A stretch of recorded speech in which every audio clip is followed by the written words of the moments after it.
राम के भाई भरत, जिन पर सबसे कम चर्चा होती है, सबसे कम भरत पर बोला गया है। लक्ष्मण उनके साथ 24 घंटे रहते हैं। शत्रुघ्न पर तो कम ही बोला गया है, भरत पर सबसे कम बोला गया है। सरस्वती ने देवताओं के कहने पर मंथरा की बुद्धि फेर दी। सरस्वती ने देवताओं के कहने पर कैकेयी की बुद्धि फेर दी। लेकिन जब भरत ने कहा कि मैं भैया को वापस लेने जा रहा हूं, तो देवताओं में खलबली मच गई। बोले यार अभी तो गया है ये, और इसको लेने ही चल दिया, और राम भावुक भी है, इसके प्रेम में वापस ना आ जाएं। तो देवताओं ने सरस्वती को कहा कि तुम जरा बात कर दो। तो क्या कहती है सरस्वती? देवताओं से कहती है कि 1000 आंखें होने के बाद भी जिसको सुमेरु ना दिखता हो, तुम मूर्ख हो क्या? मोसो कहत भरत मति फेरी, मुझसे कहते हो भरत की मति फेर दूं? दुनिया में किसी की भी बुद्धि भ्रष्ट कर सकती हूं, भरत की बुद्धि भ्रष्ट नहीं होती मेरे करने से।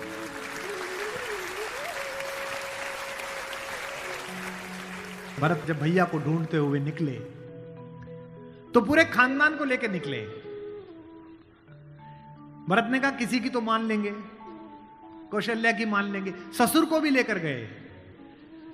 जब पहली रात भरत वहीं रुके जहां राम रुके थे, भरद्वाज के आश्रम में। सुबह चलते समय भरत संकोच में थे, तो भरद्वाज ने कहा कि राजन, क्योंकि राजा हो चुके थे, आपके चेहरे पर संकोच है। तो भरत ने डरते हुए कहा कि महर्षि मैं डरा हुआ हूं, मेरी मां ने इतनी बदतमीजी की बात कर दी, मैं बाहर था। भरत को नहीं बताया गया था कि पिता दिवंगत हो गए, पता है आपको ये बात थी? भरत को संदेश भेजा गया था तो उसमें यह नहीं कहा गया था कि पिता एक्सपायर कर गए, यह कहा गया था कोई इमरजेंसी है, घर आओ। अयोध्या के बाहर नंदीग्राम में इनके पूर्वजों का एक मंदिर था, जहां इनके पूर्वजों की प्रतिमाएं लगी हुई थी। मानधाता की, दिलीप की, रघु की, अज की, नहुष की। वहां भरत रास्ते में रुके अपनी सेना के साथ पूजन करने के लिए, कि पूर्वजों का पूजन कर लूं, पुरखों का। पुरोहित ने हाथ में थाली दी, तो पहले इसका पूजन प्रथु, जो सबसे पहले जिनके कारण ये पृथ्वी कहलाती है, इनके घर के, फिर मानधाता का, फिर राजा बलि का जिन्होंने अपना मांस दे दिया था, रंतिदेव का। पूजन करते करते अज, रघु, दिलीप तक आए, और जैसे ही उन्होंने अगली मूर्ति देखी तो देखी पिताजी की मूर्ति। तेज तो थे ही, उन्होंने पुरोहित की तरफ देखा कि ये क्या? पुरोहित की आंख में आंसू, उसने कहा कि महाराज नहीं रहे, और भरत के हाथ से थाली छूट गई। भरत ने कहा मुझे किसी ने बताया क्यों नहीं कि पिताजी दिवंगत हो गए, क्या हुआ था? बोले राम को वनवास मिल गया। भैया को वनवास क्यों मिल गया? आपकी मां ने मांग लिया। भरत घोड़ा दौड़ाते हुए अयोध्या तक पहुंचे, रोते हुए। सोच के देखिए, भरत जैसा भाई, भ्रातृत्व में राम किसी का उदाहरण नहीं देते, लक्ष्मण का भी नहीं देते।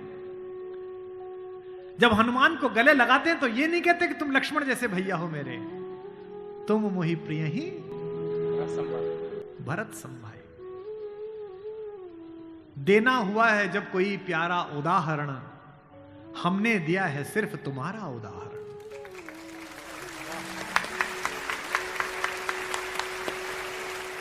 तो भरद्वाज से भरत ने पूछा कि भैया मुझे माफ तो कर देंगे ना? मैंने इतनी बड़ी गलती की, एक ऐसी गलती जो भरत ने की नहीं, उसके पश्चाताप में है भरत। मां ने इतनी गलती की, मुझे माफ तो कर देंगे? भरद्वाज ने कहा हे राजन, मुझे पता नहीं कि तुम्हारे बड़े भाई तुम्हें कितना प्रेम करते हैं या नहीं, लेकिन जब वो यहां से जा रहे थे और सुबह के समय उन्होंने गंगा पार करने के लिए पुरोहित को बुलाकर स्वस्ति वाचन का मंत्र किया, तो बड़े खुश थे, प्रसन्न थे कि मैं वनवास पे जा रहा हूं, चेहरे पे मुस्कुराहट थी। लेकिन पुरोहित ने हाथ में जल दिया, और जैसे ही पुरोहित के मंत्रों के बीच में निकला कि जम्बू द्वीपे भरत खंडे, और जैसे ही भरत सुना, राम के हाथ से जल गिर गया और वो जमीन पर गिर पड़े और हाय भरत चिल्लाने लगे। इतना प्रेम तुम्हें राम करते हैं।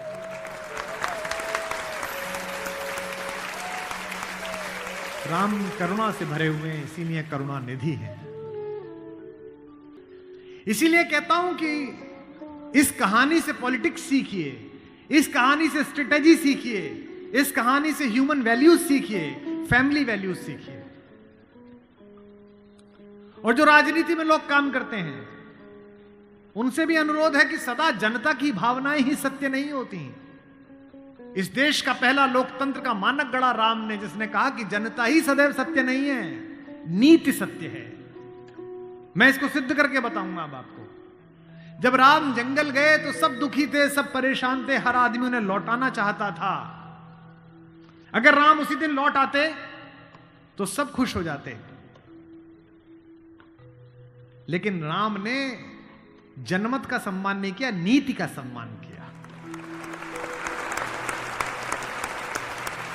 जब पहली बार चित्रकूट पहुंचे तो वन देवी उनका स्वागत करने के लिए आई। वन देवी ने पूछा कि आप मेरे यहां विश्राम करने आए हैं, मैं आपके लिए क्या कर सकती हूं। तो राम ने क्या मांगा होगा सोचो। राम ने कहा कि हे वन देवी, बाकी सब ठीक है, निभा लेंगे, पर्णकुटी बना लेंगे, फल फूल खा लेंगे, जिस रास्ते से मैं आया हूं उसके कांटे हटा देना। वन देवी ने कहा कि आप तो आ चुके, अब कांटे हटाऊं ना हटाऊं इससे क्या। राम ने जो उत्तर दिया वो आपकी आंख भिगोने के लिए काफी है। राम ने कहा कि मेरी तो कोई दिक्कत नहीं है, मेरे पैर में कांटे लग गए, पर मुझे ढूंढता ढूंढता मेरा भाई भरत इसी रास्ते से आएगा, उसको कांटे नहीं चुभने चाहिए, कांटे हटा दे।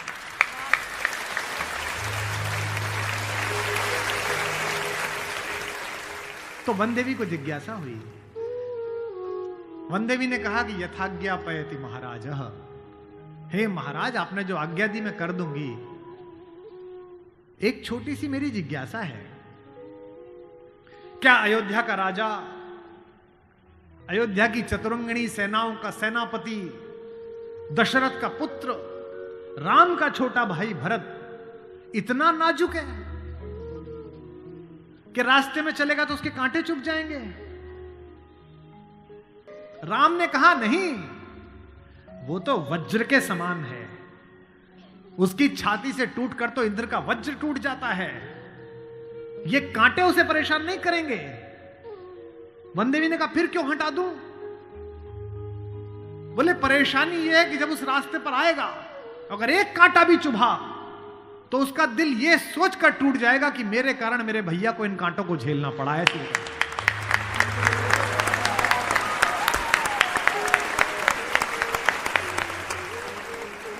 बिना चप्पलों के भरत चले, और जब चले तो भाई मृदु भूमि सकुच मन मन ही, भूमि भी संकोच से भर गई। कोमल चरण चलत बिनु पनहि, कोमल चरण चलत बिनु पनहि, भई मृदु भूमि सुकुचि मन मनि। इसका मतलब ये है कि भगवान स्वयं कष्ट सह सकते हैं, पर जो उन्हें प्रेम करता है वो कष्ट सहे ये उन्हें स्वीकार नहीं।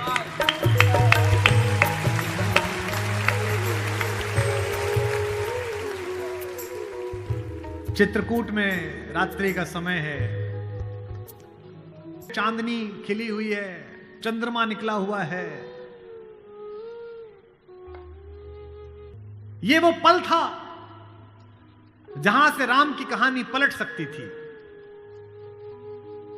अगर दशरथ के अंधेरे कक्ष का एक निर्णय राम को इस जंगल तक लाया है मित्रों, तो आज इस पूर्णमासी के चांद के नीचे का राम का एक निर्णय राम को वापस अयोध्या ले जा सकता है या लंका ले जा सकता है। ये वो रात थी। मुझसे कोई पूछता है कि राम कथा की सबसे महत्वपूर्ण रात्रि कौन सी है? जिस दिन लक्ष्मण को मूर्छा आई वो भी महत्वपूर्ण नहीं थी, क्योंकि पता था कि बच जाएंगे। जिस दिन सीता का अपहरण हुआ वो रात्रि भी महत्वपूर्ण नहीं थी। यही रात महत्वपूर्ण थी, यही रात अंतिम, यही रात भारी, जिसमें भरत, शत्रुघ्न, तीनों माताएं, गुरु वशिष्ठ, ससुर साहब, सास, सब आए हैं कि बस राम लौट चलो। तदनंतर बैठी सभा उटज के आगे, नीले वितान के तले दीप बहु जागे। टकटकी लगाए नयन सुरों के थे वे, सब देख रहे थे। परिणाम उत्सुक उन भयातुरों के थे वे, वह चंद्रलोक था कहां चांदनी वैसी। प्रभु बोले गिरा गंभीर गूढ़ निधि जैसी। जब सबने खाना खा लिया, सबने पानी पी लिया, तब भगवान ने सबको बिठाकर पूछा। क्या सवाल पहला? भरत जैसे आदमी से, हे भरत भद्र, अब कहो अभीप्सित अपना। इतनी दूर चल के आए हो, बताओ क्या चाहिए? सब सजग हो गए, भंग हुआ ज्यों सपना। एक बात पूछी कि बेटा बताओ क्यों आए हो? तो क्या बोले भरत? हे आर्य रहा क्या भरत अभीप्सित अब भी। आप मुझसे पूछते हो कि मुझे क्या चाहिए? मुझे तो सब मिल गया भैया।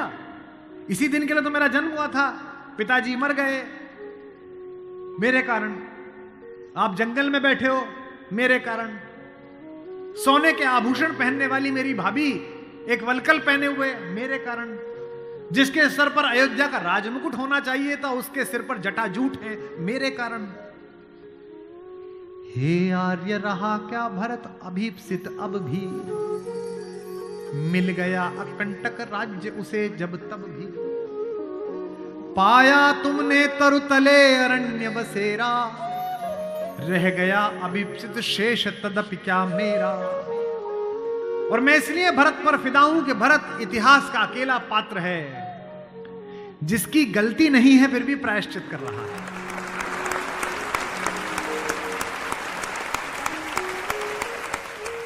भरत अकेले हैं जिनकी कोई गलती नहीं है, उनकी मां की गलती है और वो प्रायश्चित कर रहे हैं। यहीं से राम का लोकतंत्र प्रारंभ होता है। कैसे? पूरी अयोध्या सोचती है कि कैकेयी अपराधिन है।